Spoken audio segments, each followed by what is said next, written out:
Y'all, how come no one told me my forehead was so big?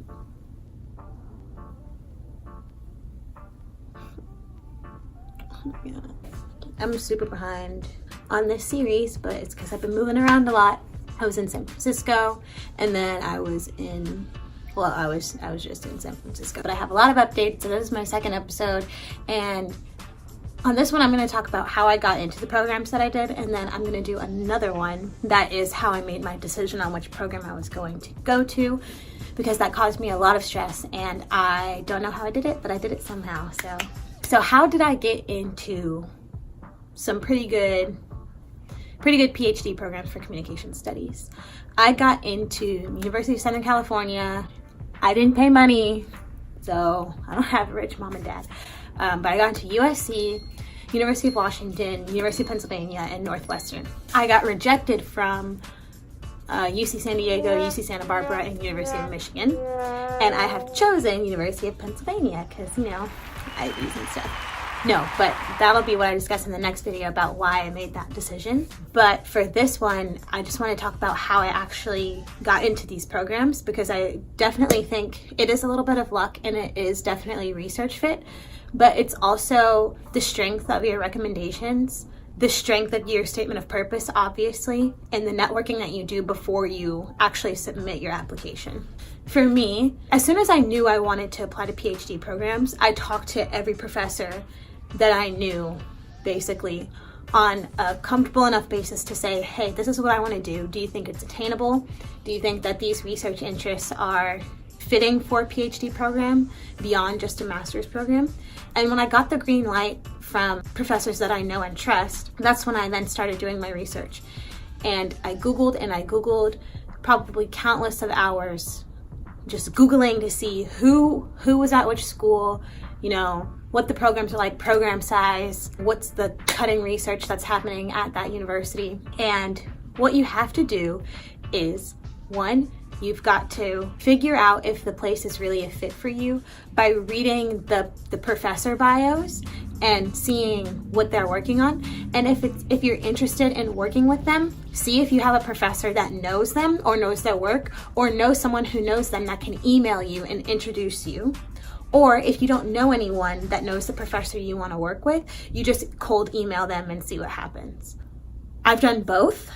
And if you can visit the university that you think you are interested in, just ask to sit in on a class. Or what else did I do? I scheduled meetings with people. I had e-introductions, all of that before I even hit the submit button.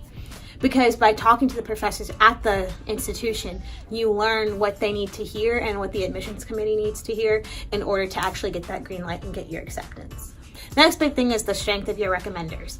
This can be pretty hard to do. I was only an undergrad for 3 years, so for me, it was really important to make sure that I was a standout in class, because I knew I probably wasn't going to take repeat classes with the same professor. I wasn't the nerd to always go to office hours and things like that, but I did make sure that my name was known in class. Your recommenders, I'm kind of biased because of where I'm at now, and the people I work for and work with are super connected. The strength of your recommenders is super important because they don't have to be, but it's better if they're known in the field and or know faculty that work at the place that you're trying to get into, because then aside from your recommendation, they're probably going to talk about you on the side. You just say, hey, have you heard of Fallon?